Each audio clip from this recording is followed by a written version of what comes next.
சவுக்கு இப்படி என்னை அடித்தார்கள், அவர் நடக்க முடியாம நடந்துட்டு வந்தாரு, கையெல்லாம் பிராக்சர் ஆயிருக்குது இப்படின்னு அந்த சவுக்கோட வழக்கறிஞர் பேசுவதற்கு காரணம் என்ன? சிறையில இப்படி நடந்துகிட்டதா இவர் சொல்றது அப்படின்றது சவுக்கு வழக்கமாக பல சேனல்கள்ல ஒரு பாதி உண்மையை பாதி பொய் கலந்து ஒரு கதை சொல்லுவார் இல்லையா, அது மாதிரி ஒரு கதை தான். இதுல உண்மை இல்லை. கைதின் போது யாருமே நம்மளை ஆதரிக்கலையே, ஒரு சிம்பதியை உருவாக்க வேண்டும் என்பதற்காக இந்த வழக்கறிஞர் மூலமாக இந்த கதையை சொல்லியிருக்கிறார். செந்தில் பாலாஜி கைதாகும் போது நடந்ததை சவுக்கு எவ்வளவு ஒரு ஆக்ஷன் பிளேயா நடிகர் திலகம் சிவாஜி கணேசனை விஞ்சும் விதமாக நடிச்சு காமிச்சார் இல்லையா. உனக்கு ரத்தம், மற்றவங்க தக்காளி சட்னியா? சிபிஐன்றது ஒன்றிய அரசு கீழே வருது, அப்போ பாரதிய ஜனதாவினுடைய கீழே இருந்து வர்றதுனால நம்ம ஏதாவது சொல்லிட்டு வெளியே வந்துடலாம் அப்படி கூட அவங்க நினைச்சிட்டு சொல்லியிருக்கலாம். ஃபெலிக்ஸுக்கும் இந்த குற்றத்துல சம்பந்தமே இல்லையா? கண்டிப்பா இருக்கு. ஃபெலிக்ஸும் இதுல விசாரிக்கப்பட வேண்டிய அவருடைய குற்றமும் இதுல பங்கு இருக்கு. பத்திரிகையாளர்களோ பத்திரிகையாளர் அமைப்புகளோ ஏன் கண்டனம் தெரிவிக்கல? ஏன்னா இவர் பத்திரிகையாளர் இல்லை, இவர் ஒரு அஜெண்டாவுக்காக வேலை செய்யக்கூடிய ஒரு தரகர். அப்ப இந்த ஆதரவை இவர் இழந்து போனார் என்பதற்கு காரணம் இந்த 2 ஆண்டுகள்ல அவர் கொஞ்சம் கொஞ்சமா தன்னை பச்சோந்தி தான் என்னுடைய இயல்பு அப்படின்ற ஊர் உலகத்துக்கு தெளிவா சொல்லிட்டாரு. சவுக்கை எப்ப புரிஞ்சுக்கிறாங்க அப்படின்னு சொன்னா ஸ்டெர்லைட் துப்பாக்கி சூடு அதை நியாயப்படுத்துறாரு. அப்புறம் கள்ளக்குறிச்சியில அந்த மாணவியினுடைய மர்ம மரணத்துக்கு ஸ்கூல் நிர்வாகத்துக்கு ஆதரவா பேசுறாரு, அலட்சியமா தெனாவட்டா பேசுறாரு. அப்புறம் ராம்குமார், கடைசியா சேலம் ஆத்தூர் விவசாயிகள். வெறுமனே அவர் ஏடிஎம்காக மட்டும் வேலை செய்யல, வேலுமணியினுடைய தொழில்னு நம்ம கௌரவமா சொல்லிக்கிறோம், அது முன்னேறுவதற்காக அவர் வேலை செய்யறார். அவருடைய வீழ்ச்சி என்பது படிப்படியாக நடந்துட்டு அதனுடைய இறுதி அத்தியாயமா இதை சொல்லலாம்.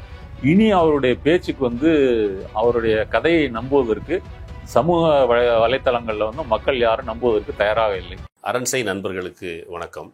அரண்சை ஊடகம் சுயேட்சையாக இயங்குவதற்காகவே உருவாக்கப்பட்டது. நாம் செய்கிற வேலை உண்மையிலேயே மக்களுக்காக செய்கிறோம் என்பதை நீங்கள் நம்பினால், வாய்ப்பு இருந்தால் இந்த ரேசர் பே கியூஆர் கோடுக்குள்ளே நீங்கள் அதை ஸ்கேன் பண்ணி எங்களுக்கு உங்களால் இயன்றதை விருப்பம் இருந்தால் ஆதரவு தெரிவிக்கலாம். அரண்சை நேயர்களுக்கு வணக்கம். நான் மதநெறி உலகன். இன்றைய நமது சிறப்பு விருந்தினர் தோழர் நாதன் அவர்கள்.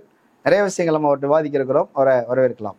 வணக்கம் தோழர். வணக்கம். சவுக்கு சங்கர் கைதாகி விட்டார் அப்படின்ன உடனே திடீர்னு ஒரு பரபரப்பு வந்தது. என்னங்க திடீர்னு சவுக்கே அரெஸ்ட் பண்ணிட்டாங்களா அப்படிங்கிற மாதிரிலாம் இருந்தது. இன்னைக்கு செய்தி என்ன அப்படின்னா, அவரை உள்ள வச்சு அடிச்சுட்டாங்க. அது எப்படி சொல்றாங்க அப்படின்னா, பிளாஸ்டிக் பைப்ல துணியை கட்டி அதுக்கப்புறம் அடிச்சிருக்கிறாங்க, காயம் ஏற்படாமல் அடிச்சிருக்கிறாங்க.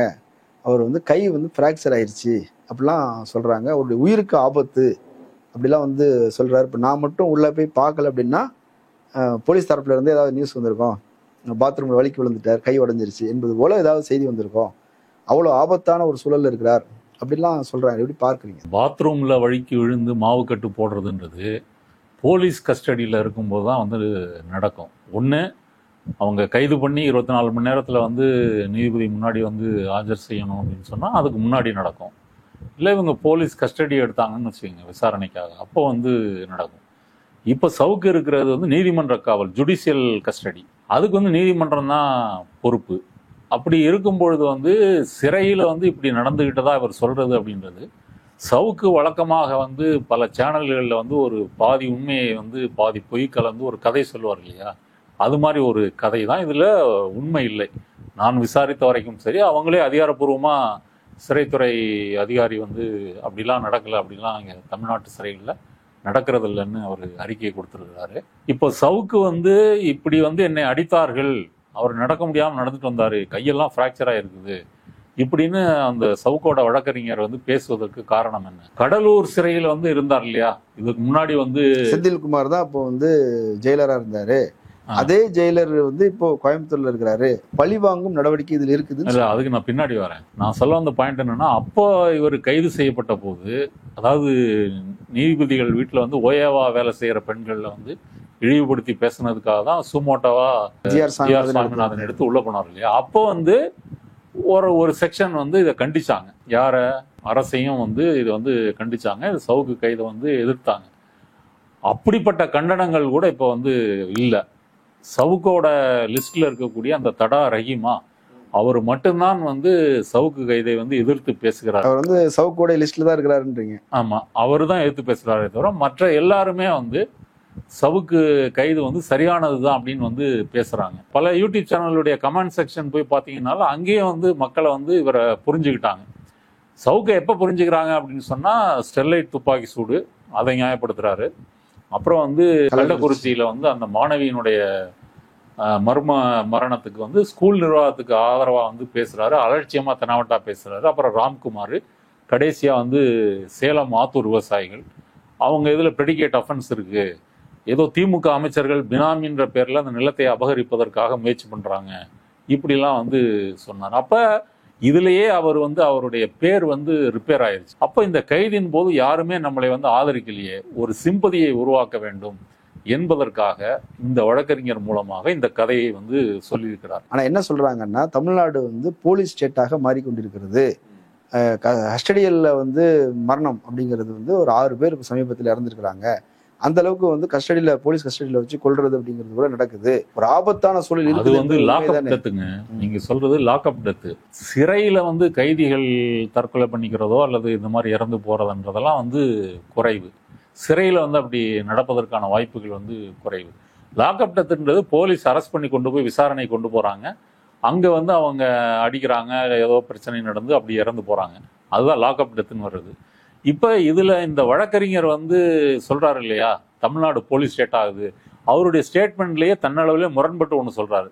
முதல்ல நீங்க கேட்டீங்க இல்லையா, இந்த கடலூர் சிறை மத்திய சிறையில வந்து செந்தில்ன்றவர் தான் சூப்பரண்டா இருக்கிறாரு, அவர் தான் வந்து கோவையில் இருக்கிறாரு.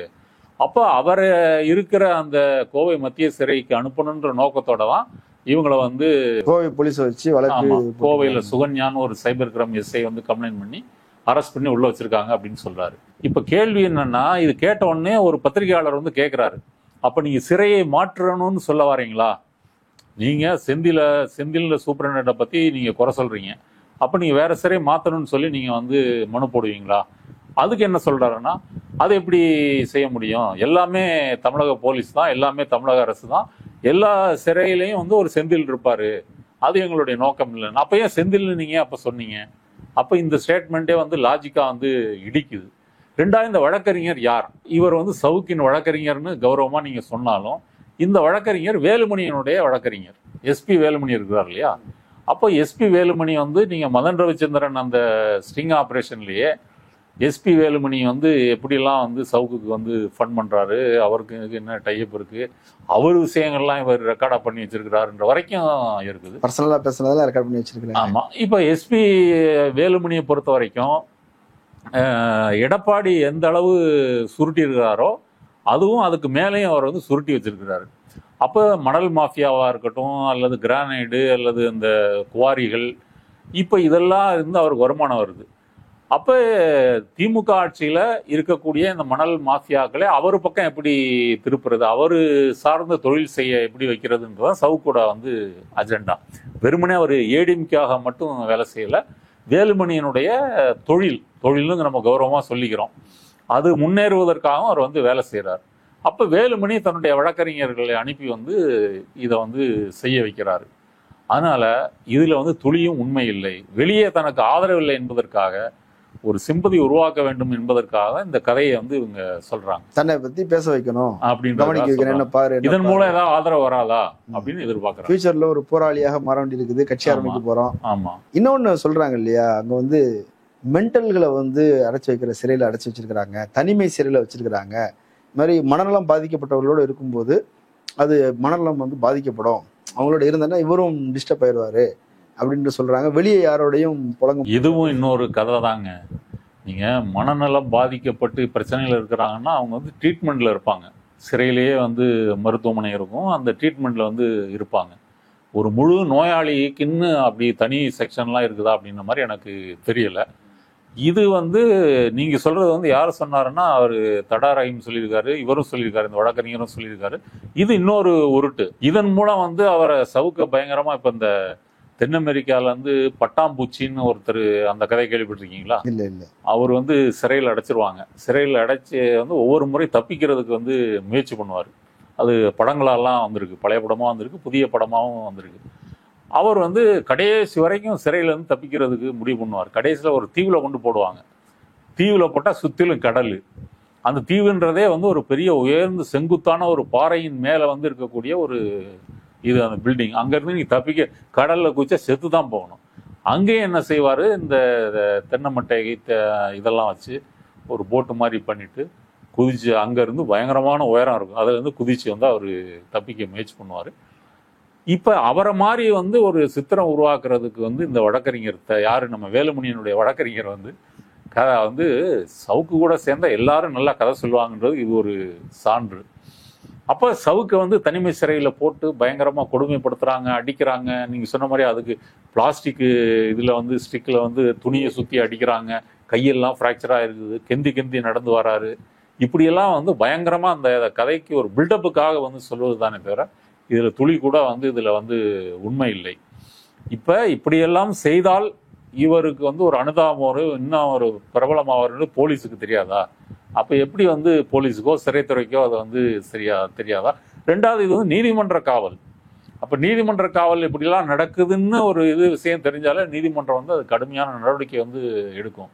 அதனால இதுலேயும் வந்து உண்மை இல்லைன்றதான் என்னுடைய கருத்து. ஆனால் அடித்தது போலீஸ் இல்லை, கண்ணை கட்டி அடிச்சது வந்து வார்டன் தான் அடிச்சாங்க அப்படின்னு சொல்றாங்க. சிறையில வந்து நீங்க போலீஸ் என்ட்ராகிறதுக்கு அனுமதி இல்லையே. அப்ப வார்டன் அடிச்சிருப்பாங்கன்றீங்களா? இல்ல, நீங்க சிறையில வந்து ஒரு கைதியை நீங்க கொண்டு போறாங்கன்னா போலீஸ் வந்து கேட் வரைக்கும் தான். கேட்ல வந்து கேட் கீப்பர் இருப்பாரு, டாக்குமெண்ட்ஸ் எல்லாம் கொடுத்துட்டு வந்து அதுக்கு பிறகு வந்து சிறையினுடைய கண்ட்ரோலுக்கு தான் நீங்க வந்து போவீங்க. சிறையில வந்து எந்த வார்டனும் அல்லது இதுவும் வந்து ஃபயர் ஆர்ம்ஸ் எதுவும் வச்சிருக்க மாட்டாங்க. வெறும் அந்த இது மட்டும் தான் வந்து வச்சிருப்பாங்க. விசாரணை கைதிகள் தனியாகவும் தண்டனை கைதிகள் தனியாகவும் அதில் ஆயுள் தண்டனை இப்படி பல பிரிவுகள் வந்து இருக்கும். ஹை செக்யூரிட்டி பிரிவுகளும் வந்து இருக்கும். இப்போ போலீஸ் உள்ளே போய் வந்து அடிப்பதற்கு வந்து வாய்ப்பே கிடையாது. போலீஸ் நுழைவதற்கே அங்கே வந்து அனுமதி கிடையாது. சிறைவார்டன் வந்து இந்த மாதிரி பிரச்சனைகள் வந்ததுன்னா வந்து ஒரு லோ லெவலில் வந்து, அதாவது ஒரு கலவரம் மாதிரி நடக்குது அப்படின்னா வந்து தடியடி இது மாதிரி வந்து செய்வாங்க. இருந்தாலும் கைதிகளுடைய எண்ணிக்கைக்கு தேவையான அளவு வந்து வார்டன்ஸ் வந்து இருக்க மாட்டாங்க. அதனால் வந்து அது வந்து கைதிகளுடைய ஒரு ஒத்துழைப்போட தான் வந்து சிறையில் வந்து நிர்வாகம் நடக்குமே தவிர, இப்போ நீங்கள் தென் அமெரிக்காலாம் பார்த்தீங்கன்னா அங்கே சிறைகளில் வந்து கைதிகளுக்கிடையே பயங்கரமான கலவரம். ஏன்னா மாஃபியா, போதைப்பொருள் மாஃபியா, பல இது கேங்காக வந்து இருப்பாங்க, அவங்களுக்குள்ள சண்டை வரும். நீங்கள் அது வருடம் அந்த செய்திகளை பார்க்கலாம். ஒரு சிறையில் வந்து கலவரம் ஏற்பட்டு அப்புறம் வந்து வெளியிலேருந்து போலீஸை கூப்பிட்டு வந்து துப்பாக்கி சூடெல்லாம் நடத்தி இதெல்லாம் நடக்கும். இப்போ இந்த மாதிரி கலவரங்கள்லாம் தமிழ்நாட்டில் வந்து நடக்கிறதில்ல. எங்கே பிரச்சனை வரும்னு கேட்டிங்கன்னா, தென் மாவட்டங்கள் போன்ற சாதி ரீதியான சென்சிட்டிவான இதாக இருக்கு இல்லையா, அப்போ ஒரு சாதியை சேர்ந்த கைதிகள் இன்னொரு சாதியை சேர்ந்த கைதிகளை வந்து அட்டாக் பண்ணுவாங்க. அந்த மாதிரி பிரச்சனைகள் வந்து வரும். அப்படி நடக்க போகுதுன்னு தெரிஞ்சதுன்னா சிறையை மாற்றிடுவாங்க. சம்மந்தப்பட்டதில் முக்கியமான தலைகள் எடுத்து திருச்சிக்கோ அல்லது கோவைக்கோ கடலூருக்கோ அனுப்பிடுவாங்க. ஏன்னா அங்கே வந்து அவர்களுடைய சாதிகள் வந்து இருக்க போகிறதில்ல. அதனால் சிறையில் வந்து இப்படிலாம் நடப்பதற்கு வந்து வாய்ப்பே வந்து கிடையாது. இவர் வந்து சிறையில் வந்து இவரை அடித்து துன்புறுத்தி எதை சாதிக்க போகிறாங்க? ஆனால் இப்போ எங்களுக்கு ட்ரீட்மெண்ட் வேணும், ஏதாவது மல்டி ஸ்பெஷாலிட்டி ஹாஸ்பிட்டலில் சேர்க்கணும், ஒரு ட்ரீட்மெண்ட் எடுக்கணும். நீ அதுக்கு பிறகு கூட நீங்கள் வந்து நாங்கள் தான் சொல்லிட்டோமே, வந்து அவர் வந்து எல்லா விசாரணைக்கும் ஒத்துழைப்பு கொடுக்குறேன்னு சொல்லிட்டாரு, உங்களை வந்து போலீஸ் கஸ்டடியில் எடுக்கிறது கூட ஒத்துழைப்பு கொடுக்குறேன்னு சொல்லிட்டாரு அப்படின்னு சொல்றாங்க. இந்த சமயத்துல தான் வந்து காலத்தின் கோலத்தை வந்து பார்க்கணும். செந்தில் பாலாஜி வந்து கைதாகும் போது நடந்ததை வந்து சவுக்கு எவ்வளவு ஒரு ஆக்ஷன் பிளேயா நடிகர் திலகம் சிவாஜி கணேசனை விஞ்சும் விதமாக நடிச்சு காமிச்சார் இல்லையா? அவர் கார்ல படுக்கிறாரு, ஐயோ நெஞ்சு வலிக்குது அப்படின்னு சொல்றாரு. ஆனா டிஷர்ட்டை வந்து அங்க வயிறு தெரியுதுன்றதுனால அதை கவனமா இழுக்கிறாரு. நெஞ்சு வலிக்குதுன்னா அதை எப்படி இழுக்கிற? சாக போற மனுஷன் கூட தன்னுடைய கௌரவம் என்ற முறையில தன்னுடைய உடை சரியா இருக்கிறத செய்யத்தான் செய்வான். இதை பயங்கரமாலாம் ஆக்ட் பண்ணி அதெல்லாம் பண்ணிட்டு உடனே எனக்கு மார்பொலி வந்துருச்சா? புரூடா விடுற ஈரோடு தேர்தல் எல்லாம் ஓடி ஓடி போன நீ அப்படிலாம் வேலை பார்த்த, இப்போ ஒன்று டக்குன்னு வந்துருச்சா அப்படின்லாம் வந்து பேசினாரு. இப்போ அவர் கேட்கறது என்ன? ட்ரீட்மெண்ட். அது எங்க? Multi speciality. அப்ப இவர் செந்தில் பாலாஜி மட்டும் காவேரிக்கு போகும்போது என்ன சொன்னாரு? ஓமந்தூராரில் இல்லாத அங்கேயே பண்ணிருக்கலாம்ல, அதெல்லாம் சொன்னார்ல. உனக்கு வந்தா ரத்தம், மற்றவனுக்கு வந்தா தக்காளி சட்னியா? அவருடைய கதையை வந்து இன்னும் இப்போ தனியார் ஹாஸ்பிட்டல்னு இப்போ நீங்க கோவையில போனீங்கன்னா அந்த ஹாஸ்பிட்டல் யாருடைய கண்ட்ரோல்ல இருக்கும்? SP Velumani control. வேலுமணி கண்ட்ரோல்ல தான் வந்து இருக்கும்.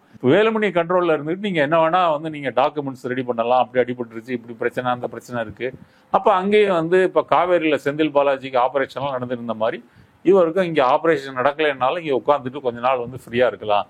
இதுதான் அவருடைய நோக்கமே தவிர இதுலயும் உண்மை இல்லை. சிபிஐ விசாரணை வந்து நாங்கள் கோர போறோம், உயிருக்கு ஆபத்து என்பது இன்னும் அது இருந்துகிட்டே தான் இருக்குது அப்படின்னு சொல்றாங்களே. எதுக்கு சிபிஐ விசாரணை? இவங்க மேல எங்களுக்கு நம்பிக்கை இல்லை, இவங்க பழி வாங்குறதுக்கு வாய்ப்பு இருக்குது, சிறையில வந்து கொடுமைகள் நடக்குது, சிறையில சித்திரவதை நடக்குது. சிபிஐ விசாரணைன்றது சிறை காவலர்கள் வந்து சவுக்கை தாக்கி விட்டார்கள் என்பதை விசாரிப்பதற்காகவா, இல்ல இவர் பெண் காவலர்களை வந்து அவமதிக்கும் வண்ணம் இழிவாக பேசியது அதுக்காகவா? இல்ல ஜென்ரலா தான் கேக்குறாங்க, பொதுவாகவே ஜென்ரலா கேட்க முடியாது இல்ல. இப்போ ஒரு கொலை நடக்குதுங்க, அந்த கொலைக்கு வந்து இங்க லோக்கல் போலீஸ் வந்து விசாரிக்கிறாங்க. அப்புறம் அதுல வந்து திருப்தி இல்லை அப்படின்னு சொன்னா சிபிசிஐடி வந்து மாத்துவாங்க. அப்ப சிபிசிஐடியிலையும் வந்து இல்லை இது இன்னும் சிபிஐக்கு போகணும்னா நீங்க மனு போட்டு கோர்ட் வந்து சொல்லணும், இதை சிபிஐ விசாரிக்கணும்னு சொல்லணும். இல்லை ஸ்டேட் கவர்மெண்டே வந்து இதை சிபிஐக்கு நாங்கள் ஒப்படைக்கிறோம் அப்படின்னு வந்து சொல்லணும். இப்போ இந்த கேஸ் வந்து இவர் பெண் காவலர்களே இந்த மாதிரி இழிவுபடுத்தி பேசியிருக்கிறாருன்னு ஒரு நான் பெயிலபிள் செக்ஷன் ஒரு 5 பிரிவுகள் போட்டிருக்காங்க. அது 3 நாள் வந்து நான் பெயிலபிள், 3 வருடம் அதிகபட்சம் சிறை தண்டனை கொடுக்கக்கூடிய ஒரு சட்டம். இப்போ இதுக்கு பெயில் வேணும் அப்படின்னு சொன்னால் சவுக்கு வழக்கறிஞர் வந்து நீதிமன்றத்துக்கு மனு போடுவார். இந்த மனுவுக்கு நீங்கள் என்ன பதில் சொல்கிறீங்க அப்படின்னு அரசு வழக்கறிஞர் போலீஸை பார்த்து நீதிபதி வந்து கேட்பார். அதை வைத்து கொண்டு முடிவெடுக்க முடியும். தான் நான் பெயிலபிள் செக்ஷன். நான் பெயிலபிள்னா வந்து உடனே பெயில் கிடைச்சிடாது, அந்த விளக்கங்களுக்கு பிறகு நீதிபதி வந்து முடிவு செய்யக்கூடியதுதான். இப்போ இதில் சிபிஐ விசாரணை என்று இவர்கள் கோருவதே வந்து ஒரு கேலி கூத்து. சைபர் கிரைம் பிரான்ச் போட்டிருக்கிறது வந்து இவர் வந்து அந்த ரெட்பிக்ஸ் சேனல்ல வந்து ஃபெலிக்ஸோட வந்து பெண்களை இழிவுபடுத்தி பேசியிருக்கிறாரு, இதுதான் மேஜர் வந்து குற்றச்சாட்டு. இதுக்கு வந்து சிபிஐ விசாரிப்பதற்கு எந்த அடிப்படையும் இல்லை. இதையெல்லாம் சிபிஐ விசாரிக்கிறதா இருந்தா சிபிஐல வந்து கோடிக்கணக்கான பேர் வந்து வேலை பார்க்கணும். அவ்வளோ அவங்க வந்து ரொம்ப முக்கியமான இந்த மாதிரி கேஸுக்கு தான் அவங்க வந்து வருவாங்க. ஒரு கால் வந்து இப்படி நினைச்சிருக்கலாம், சிபிஐன்றது வந்து ஒன்றிய அரசு கீழே வருது, அப்போ பாரதிய ஜனதாவினுடைய கீழே இருந்து வர்றதுனால நம்ம ஏதாவது சொல்லிட்டு வெளியே வந்துடலாம் அப்படி கூட அவங்க நினைச்சிட்டு வந்து சொல்லியிருக்கலாம். மற்றபடி இந்த கோரிக்கையும் வந்து பலனளிக்க போறதில்லை. இதுவும் அவருடைய கதையில வந்து இது ஒரு துணை அத்தியாயம்னு சொல்லலாம். இப்போ வந்து பெண் காவலர்களை வந்து அவதூறு பேசுறாரு, ஏடிஜிபி அருண்குமாரை வந்து ரொம்ப கேவலமா பேசுறாரு. ஆக்சுவலா மையமா அவரை தான் பேசுறார், துணைக்கு இதெல்லாம் பேசி மாட்டிக்கிட்டார். மொத்த போலீஸ் நிறுவனத்தையும் வந்து கடுமையாக விமர்சிக்கிறார். எல்லாமே நடக்குது. இது எல்லாமே ரெட்ஃபிக்ஸ்ல பேசுறார். அந்த சேனலுடைய நிர்வாகி தான் பேட்டி எடுக்கிறார், ஃபெலிக்ஸ் தான் பேட்டி எடுக்கிறார். ஃபெலிக்ஸுக்கும் இந்த குற்றத்துல சம்பந்தமே இல்லையா? கண்டிப்பா இருக்கு. ஏன் அவர் கைது செய்யல? இந்த கண்டென்ட் வெளியிட்டது வந்து அவரு. ரெண்டாவது சவுக்கு அந்த கிளிப்பு பாத்தீங்கன்னா சவுக்கு வந்து எதுக்காக இவர் போற இடமெல்லாம் இவரை வந்து லவ் பண்றாங்க, இவர் அழகா இருக்கிறான்றதுனாலயா? இல்ல, இவர் கூட போனா நமக்கு வந்து ஏதாவது ப்ரொமோஷன் கிடைக்கும், போஸ்டிங் கிடைக்கும், அப்படி தானே போறாங்க அப்படின்னு சொல்றாரு. ஆமா அப்படின்னு சொல்லி அதை வந்து என்கரேஜ் பண்றாரு. ஆமா, ஒத்துப்பாடுறாரு. அதை வந்து ஆமான்னு சொல்லிட்டு அதை உறுதிப்படுத்துறாரு. இப்போ ஃபெலிக்ஸும் வந்து இதுல விசாரிக்கப்பட வேண்டிய அவருடைய குற்றமும் இதுல வந்து பங்கு இருக்குன்றதா என்னுடைய கருத்து. ஆனா அவர் விசாரணைக்கு வந்து வராம அவர் வந்து தலைமறைவா இருக்கிறதாகவும் ஒரு செய்தி. ஃபெலிக்ஸை பொறுத்த வரைக்கும் விசாரணைனாலே ஒரு பயந்துடக்கூடிய ஒரு ஆளு தான். அவங்கெல்லாம் கண்டிப்பா விசாரிக்கணும். நீங்க யூடியூப்னா என்ன வேணா பேசுவீங்களா? எவ்வளவு வேணா நீங்க இதுன்னு இல்லை, நீங்க அந்த மதன் ரவிச்சந்திரனுடைய பழைய வீடியோ இல்லை, இப்போ இந்த கிளிப்லாம் எடுத்துட்டு போய் வெளியிட்ட வீடியோவில் ஃபெலிக்ஸும் சவுக்கும் வந்து பேசுவாங்க. தென் மாவட்டங்களில் வந்து முக்குளத்தோர் வந்து எப்படி தேவர் பூஜைக்கு வர்றவங்க எல்லாம் நிதானம் இல்லாமல் வராங்க, அப்போ ஒரு சமூகத்தையே கொச்சைப்படுத்தும் விதமாக வந்து பேசியிருக்கிறீங்க. இந்த மாதிரி சென்னையில் இருக்கக்கூடிய ஐடி கம்பெனிகள் வந்து ராமநாதபுரம், சிவகங்கை, மானாமதுரை இந்த மாதிரி முக்குளத்தோர் வாழக்கூடிய அந்த பகுதியிலேருந்து கேண்டிடேட்ஸ் வந்து எடுக்க மாட்டாங்க, வேலைக்கு வந்து கொடுக்க மாட்டாங்க. அப்போ ஒரு ஒரு சாதி சமூக மக்களையே இழிவுபடுத்தும் விதமா வந்து இதே சவுக்கும் ஃபெலிக்ஸும் வந்து பேசியிருக்கிறாங்க. இப்போ இதுலயும் பேசியிருக்கிறாங்க.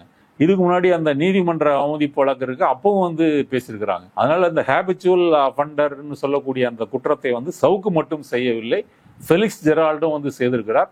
அவரும் வந்து இதுல வந்து விசாரிக்கப்பட வேண்டும், அவர் மேலும் நடவடிக்கை எடுக்கப்பட வேண்டும் என்பதுதான் சரியானது. இப்ப இந்த குற்றச்சாட்டு இருக்கு இல்லையா, இதன் மீது அவங்க எந்த கேள்வியும் எழுப்புறேன்னு சொல்றாரு. அந்த வழக்கறிஞர் பேசும்போதே நீங்க ஒரு குற்றம் சொல்லியிருக்கிறீங்க, அதுக்கு நாங்க முழு ஒத்துழைப்பு தரோம், அது சரியா தவறா அப்படிங்கறதுல நாங்க வாதிட போறது இல்லை, ஆனால் மனித உரிமை பாதுகாப்பு அப்படிங்கிறது ரொம்ப முக்கியமானது, அதன் பொருட்டு தான் நாங்க வந்து பேசிட்டு இருக்கிறோம், அதுக்கு நீங்க அக்கறை காட்டுங்க அப்படின்னு சொல்றாரு இல்லையா? அதை எப்படி பார்க்குறீங்க? மனித உரிமைன்றது ஒரு ப்ராடர் செக்ஷனா எடுத்து பார்த்துக்கிட்டீங்கன்னா, இப்ப சவுக்கு அவமதிச்சிருக்கிறது வந்து பெண் காவலர்களை, பெண் சமூகத்தையே இழிவுபடுத்தும் விதமா வந்து பேசியிருக்கிறார்.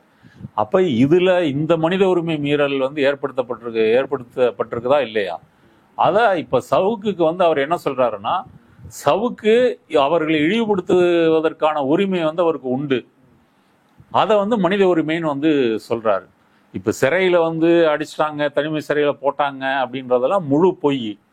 இதன் மூலமாக இவருடைய குற்றத்தை மறைத்து விட்டு இப்ப வந்து விவாதம் என்ன வருது, சவுக்கு என்ன பேசினாரு, என்ன இழிவுபடுத்தி பேசினாரு, அது தவறா இல்லையா, இந்த விவாதத்தை தள்ளி வைத்து விட்டு சவுக்குக்கு சிறையில் வந்து அநீதி நடக்கிறது, அவர் தாக்கப்படுகிறார், அந்த மனித உரிமை ஒரு கைதி என்ற முறையில் அவருடைய மனித உரிமை வந்து மீறப்படுகிறது, இப்படி விவாதத்தை அதிலிருந்து நகர்த்தி இதுல கொண்டு போவதற்கு வந்து அவர்கள் முயற்சி செய்கிறார்கள். இது ஒரு சதியாட்டம் அப்படின்றத என்னுடைய கருத்து. சக கைதியே சாட்சி சொல்வதற்கு தயாராக இருக்கிறார், அது சொல்றாங்க. கூட இருக்கிறவரு சாட்சி சொல்றதுக்கு தயாரா இருக்கிறாரு அப்படின்னும் போது அதுல ஏதோ கொஞ்சம் நம்பகத்தன்மை சவுக்கு போன உடனே உள்ள ரெடி பண்ணிருப்பாருங்க. இப்போ கோவை சிறை அப்படின்னு சொன்னா அதுல அங்கேயும் வந்து வேலுமணியினுடைய செல்வாக்கு இருக்குமா இருக்காதா?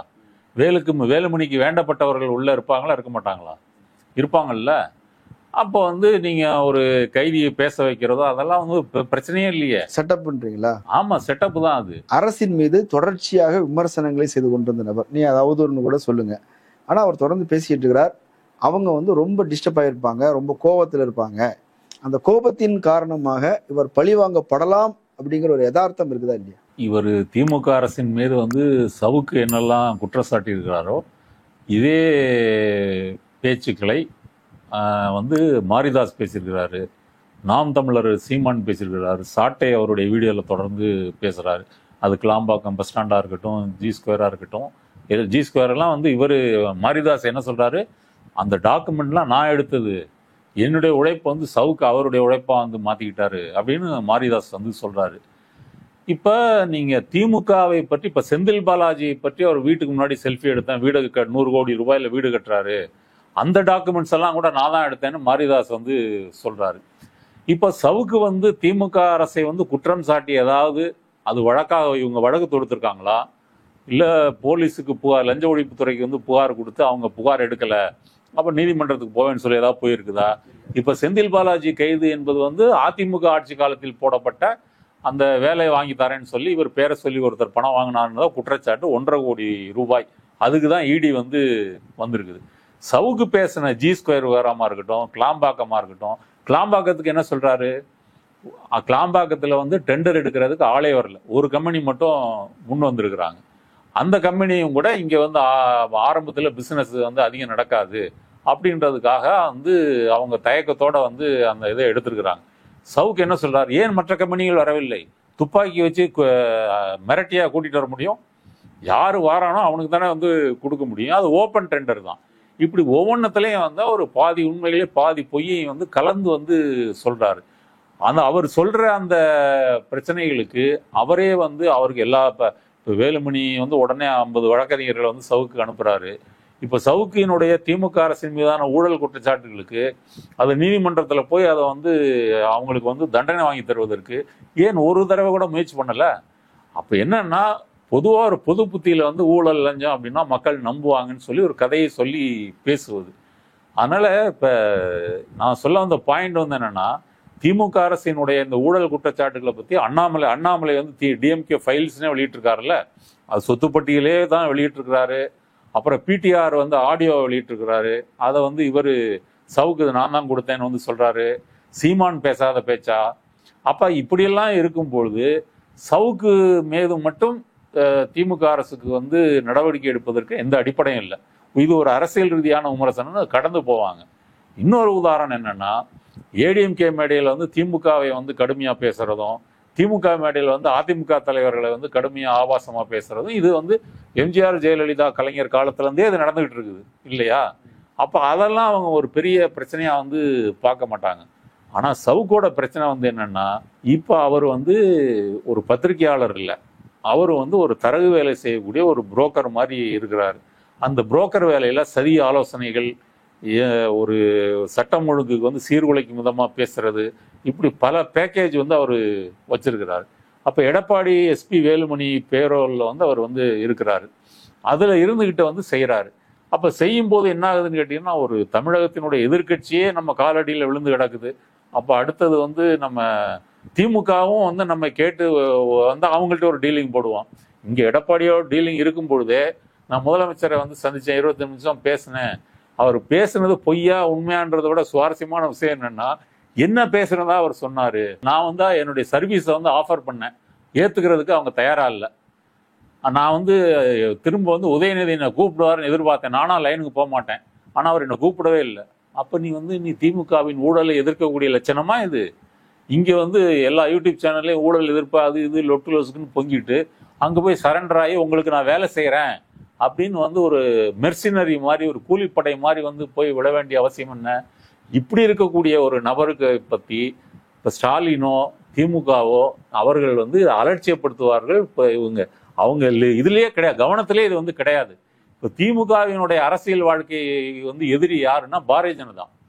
பாரதிய ஜனதா தான் கங்கணம் கட்டி கொண்டு எப்படியாவது இங்கே திராவிட சித்தாந்தத்தை ஒழிக்க வேண்டும், தந்தை பெரியார் திமுக இவங்க பேசுகிற சமூக நீதி கொள்கை இதையெல்லாம் ஒழிக்கணும்னு சொல்லி அவங்க மும்முரமாக இருக்கிறாங்க. இப்போ சவுக்குன்றது ஒரு தனிநபர். அவர் எடப்பாடி இதில் இருந்தாலும் பேரோலில் இருந்தாலும் ஒரு மீடியா வச்சுக்கிட்டு அவர் 4-5 அல்லக்கைகளை வைத்து கொண்டு அவர் கதை பேசினாலும் சிபிஐ இருக்குது, இன்கம் டேக்ஸ் இருக்குது, இடி இருக்குது, இவ்வளவையும் வைத்துக்கொண்டு அப்புறம் ஜிஎஸ்டிக்கு வந்து பணம் கொடுக்க மாட்டேன்றாங்க, வரி பாக்கி வச்சிருக்கிறாங்க.